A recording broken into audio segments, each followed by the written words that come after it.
இந்த பதிவில் தொழில் பற்றி பார்க்க போகிறோம். இந்த மீன ராசி அப்படின்றது காலபுருஷத்தில் 12வது வீடாக இருக்குது.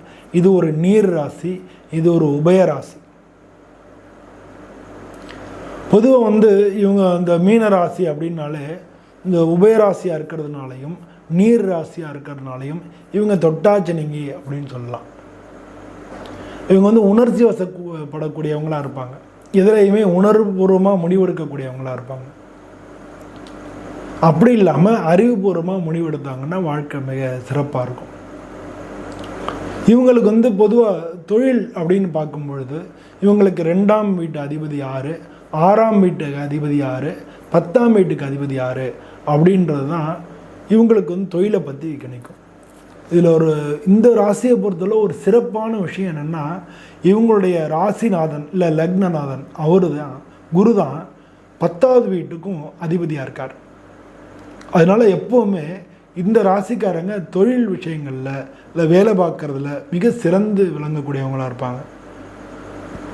இவங்களுக்கு 4ஆம் இடத்து அதிபதியும் 7ஆம் இடத்து அதிபதியும் புதனாக இருக்காங்க. 4, 7ன்றது கேந்திரம். ஸோ அதனால இவங்களுக்கு இயல்புலேயே புத்திசாலித்தனம், ஒருத்தரை பார்த்த உடனே இடம் போடுறது, இந்த மாதிரியான விஷயங்கள் எல்லாமே இருக்கிறதுனால இவங்க வியாபாரிகளாக இருக்கிறது நல்லது. இவங்க நிறைய பேர் தொழிலதிபர்களாக இருப்பாங்க. மீனராசி சேர்ந்தவங்க தொழிலதிபர்களாக இருக்கிறதுக்கு தான் வாய்ப்புகள் மிக மிக அதிகமாக இருக்குது. ஏன்னா இவங்க யார்கிட்டையும் கை கட்டி வேலை பார்க்க மாட்டாங்க, யார் சொல்கிறதையும் கேட்க மாட்டாங்க, சின்ன விஷயத்துக்கே கோவப்படுவாங்க. இந்த மாதிரியான இவங்களோட இயல்பான குணங்கள் வேலை பார்க்குறத தடுக்கிறது. இல்லாட்டினா வேலை மாறிகிட்டே இருப்பாங்க, வேலையில் இவங்களுக்கு பிரச்சனை ஆகிட்டே இருக்கும். இவங்களுக்கு 6வது வீட்டுக்கு அதிபதி அப்படின்னா சூரியன். சூரியன் 6வது வீட்டு அதிபதியாக இருக்கிறதுனால இவங்களுக்கு மறதி அதிகமாக இருக்கும். மறதி, ஏன்னா சூரியன் ஒருத்தவங்களுக்கு ஞாபக சக்திக்கு, கண்ணுக்கு, அதே மாதிரி ஒருத்தவங்களோட உடல் பலத்துக்கு, ருணரோக ஸ்தானாதிபதியாக சூரியன் வர்றதுனால இதிலெல்லாம் உங்களுக்கு பிரச்சனை ஏற்படும். கண்ணில் பிரச்சனை ஏற்படும், உடல் பலத்தில் பிரச்சனைகள் ஏற்படும், ஞாபக மறதி ஏற்படும். இதெல்லாம் இவங்களுக்கு இயல்பிலே வரக்கூடிய ஒரு குணங்களாக இருக்கும். ஸோ அப்போ இவங்களுடைய ஏன்னா ஏன் இப்போ அப்படி சொல்ல 2ன்றது தனகாரகன்னு பேர். இவங்களுக்கு இன்னொரு ஒரு சிறப்பான ஒரு விஷயம் என்ன அப்படின்னா, தனாதிபதியே தான் பாக்யாதிபதியும் அவர் தான், செவ்வாய். அதனால பொதுவாக இவங்க காசு பணம் வேணுனாலே, முருகனை வேணுனாலே ரொம்ப சூப்பராக இருக்கும். காசு பணத்தில் குறைவே இருக்காது. அது மாதிரி இடம், நிலம், வீடு, வாகனங்கள் இதுலேயும் குறைவு வராமல் இருக்கணும்னா முருகனை இவங்க வணங்குறது ரொம்ப ரொம்ப முக்கியம். 6ஆம் இடத்துக்கு அதிபதி சூரியனாகவும் தொழில் ஸ்தானாதிபதி குருவாகவும் இருக்கிறதுனால இவங்க சிவனை வேணுனா தான் தொழிலில் சிறந்து விளங்க முடியும். காசுன்றது வேறு விஷயம், தொழில்ன்றது வேறு விஷயம். தொழிலில் அவங்க உயர்வு அடையணும், இப்போ வேலை பார்க்குறாங்க, ப்ரமோஷன் வேணும், அது மாதிரி அவங்களுக்கு அந்த வேலையில் நல்ல அங்கீகாரம் கிடைக்கணும் அப்படின்னா இவங்க சிவபெருமான வணங்கினாலே உங்களுக்கு அதெல்லாம் நல்லபடியாக கிடைக்கும். ஆனால் பணங்காசு, வீடு, நிலம், இடம், வாகனங்கள் இதெல்லாத்துலேயும் இவங்க சிறந்து விளங்குன்னா முருகனை வணங்கினாங்கன்னா உங்களுக்கு நல்லாயிருக்கும். ஏன் மற்றவங்களாம் சொல்லாமல் இதை சொல்கிறேன்னா, இவங்களுக்கு இயல்பிலே எல்லாமே கிடச்சிரும். ஏன்னா இவங்க ராசியாதிபதி குரு அப்படின்றதுனால இயல்பாகவே இவங்களுக்கு எல்லாமே கிடைக்கக்கூடிய ஒரு தன்மை உண்டு. இவங்க சின்ன வயசில் கஷ்டப்படுவாங்க. இவங்களுக்கு ஒரு 25-30 வயசுக்கு மேலே கண்டிப்பாக நல்லா இருப்பாங்க. நல்ல வகையில் வருமானம், வசதி வாய்ப்புகள், வீடு, நிலங்கள், இடங்கள் எல்லாம் வாங்கக்கூடியவங்களாக இருப்பாங்க. இவங்களுக்கு எப்போ உங்களுக்கு பிரச்சனைகள் வரும் அப்படின்னா, இவங்களுக்கு செவ்வாயோட கேது சேர்ந்திருந்தால் இவங்களுக்கு சந்நியாச யோகம், பணத்தின் மேலே ஆசை இல்லாத சந்நியாச யோகம் கிடைக்கிறதுக்கான வாய்ப்புகள் இருக்குது. அதே மாதிரி குருவோடு சேர்ந்திருந்தாலும் பணத்தில் ஆசை இல்லாமல் எல்லாருக்கும் எனக்கு எதுக்கு அப்படின்னு எல்லாருக்கும் கொடுத்துடக்கூடிய அந்த பரந்த மனப்பான்மை வர்றதுக்கான வாய்ப்புகள் இருக்குது. அதனால் சேமிப்பு உங்களுக்கு இல்லாமல் போகிறதுக்கான வாய்ப்புகள் இருக்குது. சொல்லப்போனால் வேலையே இன்னொருத்தவங்களை விட்டு கொடுத்துருவாங்க. அந்த அளவுக்கு உங்களுக்கு அந்த தன்மை வந்துடும். குருவோட கேது சேர்ந்திருந்தால், சூரியனோட கேது சேர்ந்திருந்தால் இவங்களுக்கு இவங்க அப்பாட்டேருந்து இல்லை இவங்களுடைய பூர்வீகத்திலேருந்து இவங்களுக்கு எந்த விதமான லாபமும் கிடைக்காமல் இருக்கிறதுக்கான வாய்ப்புகள் நிறையா இருக்குது. அப்பாட்டேருந்து உதவிகளே கிடைக்காது. இவங்களே வாழ்க்கையில் போராடி எல்லாமே கற்றுக்கிட்டு எல்லாமே சம்பாதிச்சு வரக்கூடிய ஒரு வாழ்க்கை முறை அமையும்.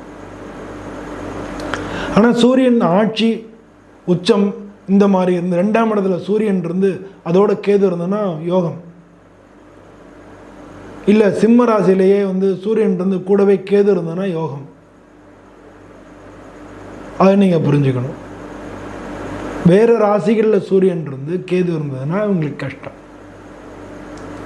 அரசாங்கத்துக்கு எதிர்ப்பாக இவங்க அப்போ போயிடவே கூடாது. இப்போ நிச்சயமாக மாட்டிக்குவாங்க. நிச்சயமாக ஜெயில் தண்டனை உண்டு. அதை புரிஞ்சுக்கணும். அதாவது மேஷம் சிம்மத்தை தவிர்த்து சூரியன் வேற எங்கேயான் இருந்து கூடவே கேது இருந்ததுன்னா அந்த மாதிரியான அமைப்பு உண்டு. செவ்வாய் உங்களுக்கு 2, 9க்கு அதிபதி தான். அது மாதிரி செவ்வாய் 2லேயோ 9லேயோ இருந்தாங்கன்னா சூப்பராக இருக்கும். ஆனால் வேறு எங்கேயான் இருந்து செவ்வாய் இருந்து கூடவே கேது இருந்ததுன்னா அது சந்நியாச யோகம் கொடுத்துரும். இப்போ உலக வாழ்க்கைன்ற வேணும்னு நினைக்கும் போது தானே உலக வாழ்க்கை இருக்கு. இல்லை எனக்கு எதுக்கு, நான் எனக்கு ஒன்று வேணாம் அப்படின்னு. அப்போ இப்போ அவங்க தான் என்ன பண்ணுவாங்கன்னா பலவிதமான விஷயங்களில் அந்த ஆன்மீக விஷயங்களில் ஆராய்ச்சிகள் பண்ணுறதெல்லாம் அவங்களுக்கு கை வரும். இவங்க பல பேர் நீதித்துறையில் இருக்கிறதுக்கு வாய்ப்புகள் இருக்குது. அது மாதிரி பல பேர் சட்டத்துறை இல்லை ஜட்ஜு அது மாதிரிலாம் இருக்கிறதுக்கு வாய்ப்புகள் இருக்குது.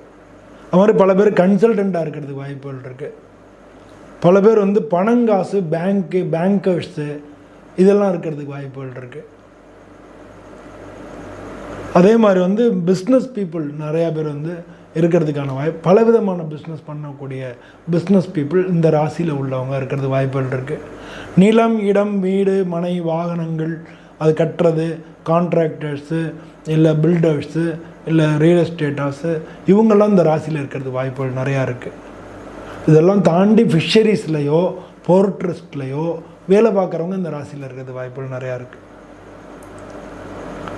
இந்த மாதிரியான பொதுவாக இந்த இந்த ராசியை பொறுத்தளவில் இந்த மாதிரியான விஷயங்கள் எல்லாமே பார்த்துக்கணும். அது மட்டும் இல்லாமல் இவங்களுக்கு அவங்களுடைய இந்த 1, 5, 9 1ன்றது குரு, 5ன்றது சந்திரன், 9ன்றது செவ்வாய், 3மே சூப்பர் கிரகங்கள். இந்த கிரகங்களுடைய நட்சத்திரங்கள் இருக்கக்கூடிய கிரகங்களுடைய தசாபுத்திகள் வரும்பொழுது இவங்களுக்கு மிக மிக சிறப்பாக இருக்கும். இல்லாட்டினா மற்ற திசையில் இந்த குரு செவ்வாய் தசையோ இல்லை சூரிய தசையோ இல்லை குரு தசையோ குரு புத்தியோ வரும்பொழுது நல்லாயிருக்கும். குரு தசை வரும்போது உங்களுக்கு நல்லாயிருக்கும்.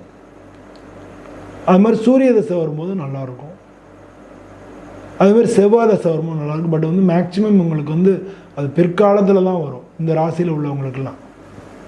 அதனால் இவங்களுக்கு இந்த ராசியில் இருக்க இந்த கிரகங்களினுடைய அதாவது சூரிய புத்தியோ சந்திர புத்தியோ குரு புத்தியோ வரக்கூடிய காலங்கள் இவங்களுக்கு வேலைக்கோ வேலையில் மாற்றத்துக்கோ இல்லை வேலையில் உயர்வுக்கோ இல்லை தொழில் ஆரம்பிக்கிறதுக்கோ இல்லை புதிய தொழில் ஆரம்பிக்கிறதுக்கோ இல்லை தொழில் விரிவாக்கம் பண்ணுறதுக்கோ அந்த மாதிரி காலகட்டங்களில் இதெல்லாம் சூப்பராக இருக்கும். ஸோ இப்படி ஒரு விஷயத்தை நம்ம புரிஞ்சுக்கணும். அதே மாதிரி உங்களுக்கு 1, 5, 9 இதுக்குள்ளே அந்த ஒரு லிங்க்கு, அதாவது மேஷ ராசிக்கும் மீன ராசிக்கும் கடக ராசிக்கும் விருச்சிக ராசிக்கும் ஏதாச்சும் ஒரு லிங்க் இருந்ததுனாலும் இவங்களுக்கு வாழ்க்கை மிக சிறப்பானதாகவே இருக்கும். பொதுவாக இந்த ராசிக்காரங்க எப்போவுமே நல்லா தான் இருப்பாங்க. ஏன்னா இந்த ராசியில் இருக்கக்கூடிய நட்சத்திரங்கள் அப்படின்னு பார்த்தோம்னாலே புரட்டாதி, உத்திரட்டாதி, ரேவதி. இதில் உத்திரட்டாதி ரேவதி சுப காரியங்கள் எல்லாத்துக்கும் உகந்த நட்சத்திரங்கள். அஃப்கோர்ஸ் நம்ம உத்திரட்டாதி சனிபாவுடைய நட்சத்திரம்னாலும் ஒரு நல்ல சூப்பரான நட்சத்திரம். அது சுப காரியங்களுக்கு உகந்த நட்சத்திரங்கள். ரேவதி புதனுடைய நட்சத்திரம். இந்த ராசியில் புதன் நீசமாகிறாரு, சுக்கிரன் உச்சமாகிறாரு. அதனாலேயே இந்த ராசிக்காரங்களுக்கு ஞாபக மறதி இருக்கும். ஆனால் வசதி வாய்ப்புகள் அதிகமாக இருக்கும். வீடு கண்டிப்பாக உண்டு. இந்த ராசிக்காரங்களுக்கு வீடு யோகம் கண்டிப்பாக இருக்கும். வாகன யோகமும் கண்டிப்பாக இருக்கும். பொதுவாக இவங்க காசு சேமிக்கிறதுக்கு பழகிட்டாங்க நல்லது. ஃபினான்ஷியல் மேனேஜ்மெண்ட் தான் உங்களுக்கு கொஞ்சம் போராக இருக்கும். அதை மட்டும் கரெக்ட் பண்ணிக்கிட்டாங்கனாலே ரொம்ப ரொம்ப நல்லது. இந்த ராசிக்காரங்க பொதுவாக முருகனை வணங்கணும், இல்லாட்டினா சிவபெருமானை வணங்கணும். அப்படி வணங்கினாலே இவங்களுக்கு வந்து எல்லா விதத்துலேயும் வாழ்க்கை மிக சிறப்பானதாகவே இருக்கும். இவங்களுடைய தொழிலையும் எல்லா விதத்துலேயும் இவங்க முன்னேற்றம் அடைய முடியும். மீனராசி அன்பர்கள் அனைவருக்கும் தொழில் நல்லபடியாக அமையணும், வாழ்க்கை நல்லபடியாக அமையணும் அப்படின்னு சுவாமிகிட்ட வேண்டிட்டு உங்கள்கிட்ட விடைபெறுகிறேன். நன்றி, வணக்கம்.